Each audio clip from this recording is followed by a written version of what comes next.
2024년 5월 4일 토요일 돈다방 미쓰리 시작하겠습니다. 자, 오늘 돈다방 미쓰리는 미쓰리의 생일이었죠. 5월 3일 금요일 뉴욕 증시 마감 현황을 점검해 드리도록 하겠습니다. 자, 뉴욕 증시 3대 지수 모두 상승 마감했습니다. 다우지수가 1.18, S&P 500이 1.26, 나스닥이 1.99% 상승했고요. 4월 마지막 주이자 5월 첫 번째 주였던 지난주 같은 경우에는 5월달 FOMC 회의가 굉장히 중요했습니다만 이미 우리는 연준이 금리를 동결할 줄 알고 있었고요. 제롬 파월 연준 의장의 메시지가 궁금했습니다만 금리 인상 얘기 못할 것이다. 즉 스태그플레이션 인정하지 않을 것이다. 라는 이야기로 대략 좀 정리가 됐습니다. 그리고 5월 3일 금요일 4월달 노동부의 고용지표가 발표가 됐는데 지금 시장의 키포인트는요. 미국 경제가 안 좋아요. 그런데 미국 경제가 안 좋다라고 얘기하지 않는 게 키포인트입니다. 자, 이게 무슨 소리냐면 미쓰리가 종종 여러분들한테 이런 얘기를 해드립니다. 여러분, 미쓰리 머릿속에는요, 뭐 길게는 뭐 16개월, 뭐 짧게는 9개월, 10개월 전부터 이미 미국 경제는 정점을 찍고 우하향 곡선을 그리고 있습니다. 즉, 미국 경제는 정점을 찍고 둔화되고 있습니다라고 계속 노래를 부르고 있는데, 미국은요, 그동안은 무슨 소리야. 미국 경제 좋아. 야, 고용 봐. 미국은 있지. 고용이 제일 중요하거든. 근데 고용이 좋잖아. 라고 잘 나오는 고용 지표를 가지고 경제가 좋다라고 떠들어댔죠. 미쓰리가 거기에 대해서 반박하는 건 뭐냐면, 야, 이 등신들아. 인간은 경제가 나빠질 거를 감지하면 일자리를 쉽게 바꾸지도 않고 내가 들어가고 싶어하는 회사에 대한 눈높이도 조금 낮출 거고 회사에서 상사가 안 입고 더럽고 치사하고 막 그래도 왠지 여기에 사직서를 내면 다시는 직업을 구하지 못할 것 같은 그런 불안감에 꽉 잡고 있다. 그래서 고용이 좋게 나올 수밖에 없다. 그리고 무엇보다 앞으로 경제가 안 좋아질 거라는 걸 감지하면 적극적으로 취업 전선에 뛰어든다. 이런 이야기를 하면서 제가 반박을 했습니다. 자, 그런데 지금은 어떤 상황이냐면 다시 우리 작년 11월로 돌아가면 작년 10월 달까지 그러니까 정확히 작년 9월 달 FOMC 회의 때까지만 하더라도 제롬 파월 연준 의장은 인플레이션 2%가 될 때까지 해야 될 일이 있다라고 얘기하면서 금리 인상 가능성을 열어놨었습니다. 근데 문제는 11월 초에 발표했던 10월 달 미국의 고용 지표가 부진했고요. 그 부진한 고용 지표를 딱 확인한 시장 참여자들은 야이씨 연준 니네가 무슨 금리 인상을 하냐 웃기고 있네. 고용 지표 안 좋네. 니네 금리 인하하겠네. 라고 11월 초부터 그 10월 달 고용 지표를 확인함과 동시에 금리 인하 가능성이 열렸던 겁니다. 그런데 올해 들어와서 금리 인하 가능성이 후퇴됐죠. 그 후퇴된 이유는 인플레이션 지표가 상승했던 것도 있고 또 하나는 작년 11월 달부터 금리 인하 가능성이 제시되고 그 금리 인하 가능성 덕분에 주식시장이 상승하다 보니까 주식시장 상승의 영향으로 경제 지표들이 좋아지는 모습이 나타났습니다. 금리 인하는요, 경제가 부진해야지 한단 말이에요. 고용이 부진하네? 금리 인하하겠네? 라고 했는데, 정작 주식시장이 좋아져서 2024년 연초, 즉 1월달, 2월달, 3월달, 증시가 좋아지다 보니까 인플레이션 지표가 자극이 됐고요. 국제유가 올라갔습니다. 그런데 정작 1분기 미국의 GDP는 예상보다 많이 부진했어요. 그래서 전문가들은 스태그플레이션이 우려된다라고 얘기하고 있습니다만 미쓰리는 아니에요, 여러분. 이미 스태그플레이션이에요. 미쓰리가 작년 연말부터 그랬죠. 왜냐? 2024년 1분기 GDP가 예상치보다 부진했고 1분기 인플레이션은 석 달 연속 상승했다면 우린 지금 5월 달을 살고 있기 때문에 지난 1월 달, 2월 달, 3월 달, 즉 1분기는 물가는 상승하고 경제 지표는 둔화되는 스태그플레이션이었었던 겁니다. 자, 근데 어느 순간부터 미국 경제 지표가 좋게 나오지 않고 있어요. 제가 오늘 이따가 ISM 지표 말씀드릴 텐데 고용 지표가 반짝반짝 좋아지긴 하는데 고용 지표도 약간 좀 들쑥날쑥하고요. 그리고 스태그플레이션 이야기가 나오고 있습니다만 그렇게 되면 미국은 아무것도 할 수가 없는 지경에 이르거든요. 그러면 과연 어떻게 지금 미국 경제를 포장해야 되는 건가? 그래서 5월 3일 금요일 나온 이야기가 골디락스라는 단어가 또 튀어나왔습니다. 이 골디락스라는 단어가 2019년도에 나타났었어요. 2019년도 연초에 미국의 10년물 국채금리가 3%에 육박한다는 이야기 나왔었고 그때도 고용지표는 좋았는데 다른 경제지표들은 꺾였고 2018년 연말에 미쓰리가 2019년 미국이 금리 인하할 거예요 라고 얘기하면서 그때 골디락스 타령했던 전문가들을 제가 굉장히 심하게 세게 비웃어줬죠. 자, 지금 미국 경제는요. 골디락스라는 단어로 예쁘게 포장을 하려고 합니다. 진짜 골 때리는 짓들을 하는 거고요. 자, 경제지표 보도록 하겠습니다. 4월달 비농업 고용지표 17만 5천 명 증가했어요. 3월달 비농업자 고용자 지수 30만 3천 명이었다고 어제 말씀드렸잖아요. 예상치는 24만 명이었습니다. 자, 예상치보다 많이 부진한 거예요. 이 30만 3천 명이라는 숫자도요. 아마 1, 2개월 뒤에 하향 조정될 가능성이 있고요. 미국이 다른 경제 지표들은 이미 정점을 찍고 둔화되고 있는 시점에도 미국 경제가 여전히 좋다. 그때는 어떻게 표현을 했었냐면 너무나 핫했던 미국 고용 지표가 좀 미지근해졌다. 그거를 너무 뜨거워서 마시지 못했던 커피였었는데 좀 적당히 식어서 아주 그냥 목구녕으로 꿀떡꿀떡 넘기기 좋게 딱 마시기 좋게끔 고용지표가 식었다라고 표현했을 그 당시의 고용지표가 18만, 19만, 20만 명이었습니다. 근데 지금 30만 명이었던 3월달 고용지표 대비 상당히 부진한 17만 5천 명 밖에 증가되지 못했죠. 여기에 또 하나 3월달 미국의 실업률은 3.8이었습니다. 그런데 이번 4월달 실업률은 3.9로 0.1% 실업률이 증가됐고요. 시간당 평균 임금도 월가 예상치 0.3% 상승을 예상했는데 월가 예상치보다 부진한 0.2% 상승에 그쳤습니다. 자, 여러분. 우리는요. 냉정해져야 되죠. 제가 이제 어제 방송에서 제가 이제 어제 생일이다 보니까 아주 만감이 교차하더라고요. 여러 가지로. 그래서 제가 어제 방송에서 뭐 작년에 좀 안 좋은 일이 많았었다. 그냥 무사히 잘 넘어갔다.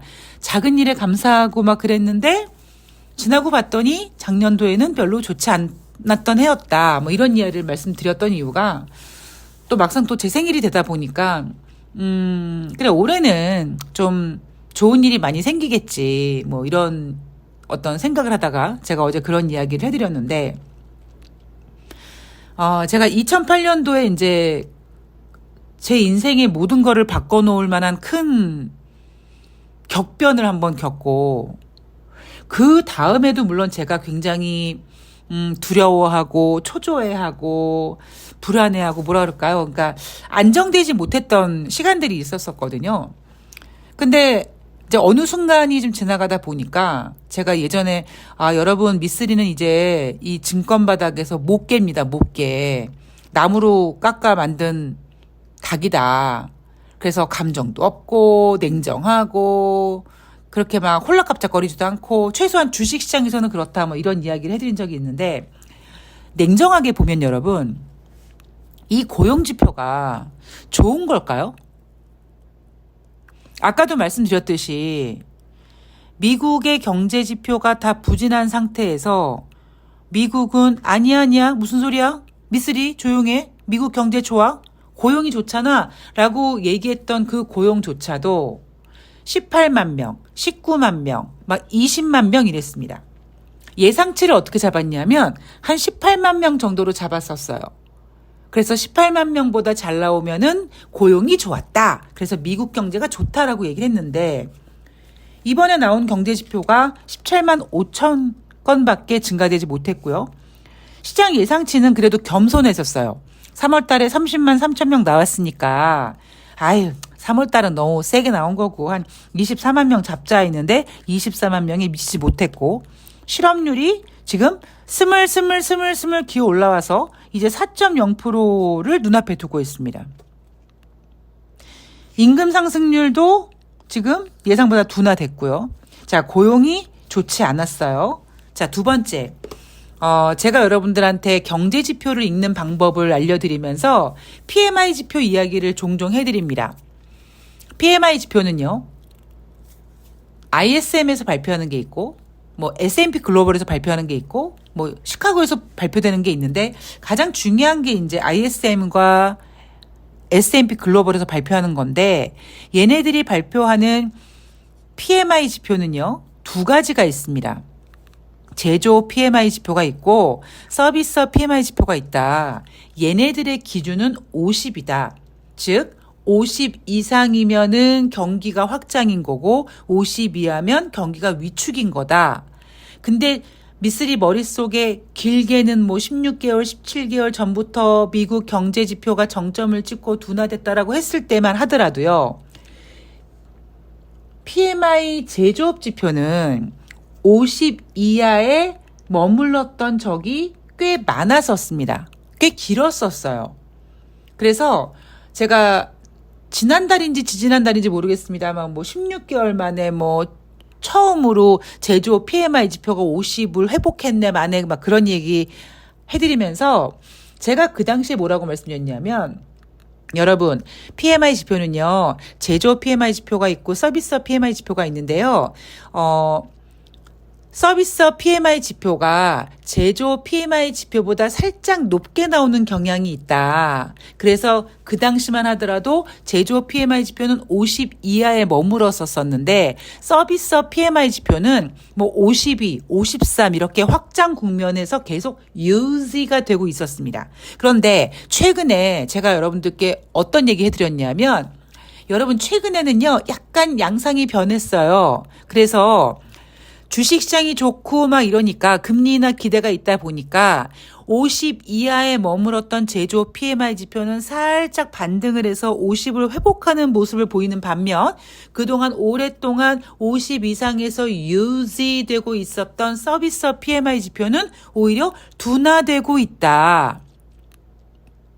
여러분들께서 야, 미쓰리 뭐 주식하는데 그런 것까지 알아야 돼? 라고 하실 수 있는데 굳이 저처럼 뭐 세밀하게 모르셔도 돼요. 왜냐하면 뭐 저는 어차피 방송하는 사람이니까 그리고 이런 거 하는 사람이니까 직업이니까 그렇다고 치지만 여러분들은 굳이 이렇게 디테일하지 않으셔도 돼요. 단지 제가 드리고 싶은 말씀은 제발 경제 지표를 좀 제대로 보자 이거죠.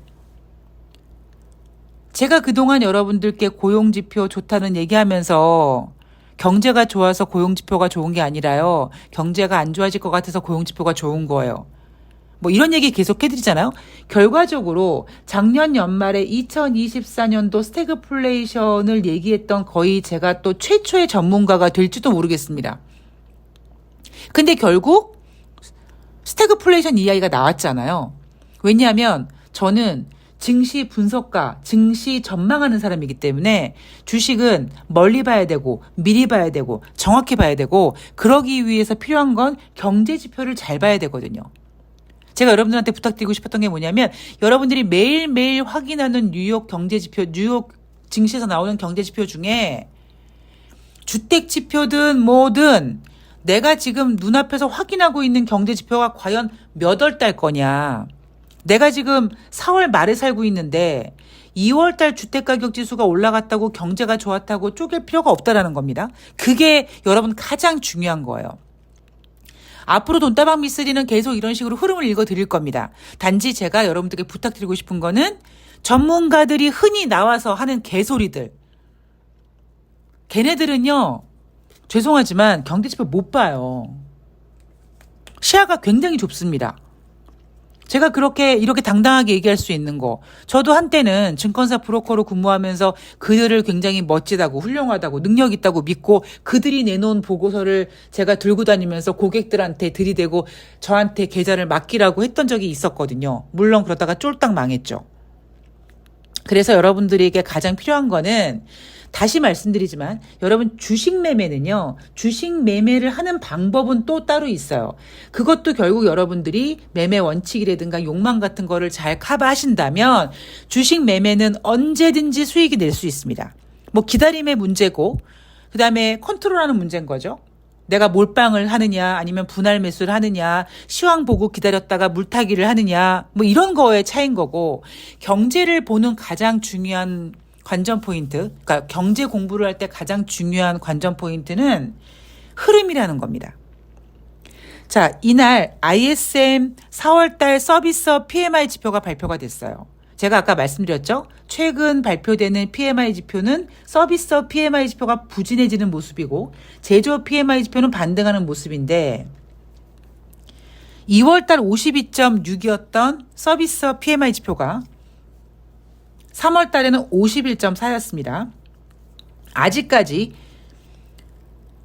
기준 50 이상에 유지되고 있었어요. 그런데 이날 발표된 4월 달 ISM 서비스 PMI 지표는 49.4로 기준선 50을 깹니다. 그리고 주식시장이 좋고 금리나 기대감으로 상승했었던 제조 PMI 지표도 이제는 다시 꺾일 겁니다. 자, 이 ISM 서비스 PMI 지표 같은 경우는요. 2022년 12월 이후 처음으로 1년 4개월 만에 50 이하로 내려갔다고 합니다. 자, 1년 4개월이면 여러분 얼마입니까? 16개월이죠? 제가 그랬죠? 길게는 16개월, 짧게는 9개월, 10개월 전부터 미국은 정점을 찍고 우하향 곡선을 그리고 있다. 미쓰리 왜 모든 경제 지표가 다 똑같이 16개월, 17개월이 아니야? 왜 달라? 어떤 거는 왜 16개월이고 어떤 건 왜 9개월, 10개월이야? 그거는 각자 경제 지표가 가지고 있는 속도감의 차이이기 때문입니다. 자, 제롬 파월 연준 의장이요. 지난 5월 1일 날 FOMC 기자회견을 통해서 고용시장이 예상치 못한 약화에 대응할 준비가 되어 있다. 그러니까 얘네는 알고 있었어요. 아니죠. 얘네는 알고 있어요. 경제 안 좋은 거 알고 있습니다. 경제가 안 좋은 거 알고 있는데 어떻게 금리 인상을 합니까? 제가 그러잖아요. 연준은 여러분 이제 더 이상 금리 인상 못해요. 이 얘기를 계속 하고 있는 이유가 이겁니다. 그래서 제롬 파월 연준 의장이 고용시장에 예상치 못한 약화에 대응할 준비가 되어 있다라는 발언을 보면서 연준이 금리 인하하겠구나라고 금리 인하 기대를 했었고 그래서 5월 1일 FOMC 회의가 끝난 날은 주식시장이 혼조세였다가 5월 2일 목요일 날은 주식시장이 상승했고 5월 3일도 주식시장이 상승했죠. 자, 골디락스는 의미 없는 얘기고요. 5월 3일 금요일 뉴욕 증시가 상승한 이유는 골디락스가 아니라 미국의 부진한 고용지표를 보면서 미국이 연준이 금리를 인하할 거라는 기대감이 다시 커지고 있는 겁니다. 자, 시카고 연방은행 총재는요. 4월 보고서에 대해서 매우 견조하다라고 평가했습니다. 이게 견조했어요? 견조한 거 아닙니다. 이미 길게는 16개월 전부터 꺾이고 있는 미국의 경제지표 속에서도 미국이 고용 좋다 외쳤을 때도 18만 명, 19만 명, 20명 나왔는데 이번에 17만 명 나왔고요. 그리고 실업률도 올라갔습니다. 이건 견고하다고 볼 수가 없어요. 자, 미셸 보면 연준 이사는 또 다른 고민을 합니다. 인플레이션이 당분간은 높은 수준을 유지할 것이라고 생각된다. 자, 인플레이션 둔화가 멈추거나 다시 반등하면 금리 인상을 지지할 것이다. 금리 인상 얘네 못합니다. 자, 지금 여러분 굉장히 주식시장이 혼란스러워요. 왜 혼란스럽냐면 스태그플레이션이라는 거죠. 금리를 인하해야 되는데 인플레이션 지표가 다시 상승하는 모습이 3개월 동안 보여줬고 금리를 인상하자니 지금 미국의 고용 지표가 부진해지고 있습니다. 얘 눈에 띄게 부진해지고 있어요. 정확한 얘기로 이거를 스태그플레이션이라고 얘기하는데 미국 스스로는 이거를 스태그플레이션이라고 얘기하지 않고 정말 야리꾸리하게 골디락스라는 단어를 씁니다. 여러분들이 골디락스가 뭐예요? 그러면 그냥 뭐 뜨겁지도 않고요. 차갑지도 않고 그냥 미지근한 상태에서 그냥 이렇게 움직이는 거예요. 얼핏 졸라 그럴듯해 보이지만 여러분들은 골디락스라는 단어의 영혼이나 혹은 여러분들의 자산을 털릴 수 있습니다. 지금은 스태그플레이션이에요. 제가 이렇게 자신 있게 얘기할 수 있었던 거는 돈다방 미쓰리 오랫동안 들으신 분들은 왜 미쓰리가 저렇게 당당하게 얘기하는지 알고 계실 거고요. 그러다 보니까 연준의 금리 인상 불가능할 거고 금리 인하 해야 되긴 해야 되는데 쉽지 않을 겁니다. 근데 금리 인하는 해야 돼요. 왜냐하면 지금 미국의 기준금리가 너무 높은 상태에서 유지되고 있고 미국은 지금 재정적자 때문에 국채를 발행하면서 미국의 10년물 국채금리가 들썩들썩해요. 지금은 모든 자산이 약간 움츠레게 약간 몸을 낮추고 있는 듯한 금값도 빠지고 비트코인 빠지고 유가 빠지고 기타 등등 주식시장도 빠지고 이러면서 움직이고 있지만 미국의 국채 발행과 높은 금리 때문에 미국 국민들은 상당히 고금리에 힘들어합니다. 그러면 어디선가 힘들어해요. 나 더 이상 못 버틸 거예요. 할 거라고요. 제가 예전에 중국의 금융위기에 대한 이야기를 해주면서 중국은 금융위기 발생되기가 쉽지 않다. 물론 한 번 터지면 어마어마하게 터지겠지만 중국이라는 사회주의 국가라는 그 나라가 갖고 있는 특성 때문에 어떤 금융 시스템이 망가지는 일이 벌어져도 지네들 안에서 막 그냥 파 묻어버리는 거죠. 미국도 당연히 그렇습니다. 미국은 뭐 경제 지표를 뭐 수정한다든가 뭐 예쁘게 포장한다든가 아니면 다른 애들의 명분을 삼아서 자기네들의 미국 경제에 대해서 똑바로 보여주지 않죠. 제가 5월달 주식시장 상당히 혼란스러울 거라고 말씀드렸잖아요. 증권사들은 뭐 5월달 주식 팔아야 된다. 셀인 메이 이야기를 하면서 뭐 아닐 수 있는데 뭐 이런저런 얘기합니다만 제가 지금 주식을 바라보고 있는 가장 큰 포인트는 일단 미국이 정확하게 자기네들의 경제를 경제 수준을 인정하고 않고 있다라는 점. 두 번째, 지금은 유동성 장세가 아니라는 점. 세 번째, 세력들이 너무 오래 쉬었습니다. 이벤트 하시는 분들도 미쓰리님 너무 오래 기다려요. 세력들이 오래 기다렸거든요. 근데 세력들이 이제 움직일 준비를 하고 있는 것 같습니다. 그래서 앞으로도 지수의 움직임보다는 오히려 종목들의 움직임 훨씬 더 활발할 거라고 예상되고요. 그런 모습들은 또 미쓰리가 방송을 통해서 잘 전해드릴 수 있도록 노력하겠습니다. 자, 오늘 돈다방 미쓰리는 여기서 마칠 거고요. 저는 5월 5일 혹은 5월 6일 주식시장이 열리지 않으니까 조금 더 증권사들 5월달 증시 전망까지 준비하는 대로 해가지고 내일이나 혹은 6일날 다음 주 증시 전망 우리가 체크해야 될 것들 꼼꼼히 체크해서 가지고 오고 방향성도 좀 짚어드릴 수 있도록 노력하겠습니다. 자, 오늘 날씨 더워지는데 비 많이 온다고 하니까 아까 습하더라고요. 건강관리 잘 하시고요. 저는 다음 방송에서 뵙도록 하겠습니다. 고맙습니다.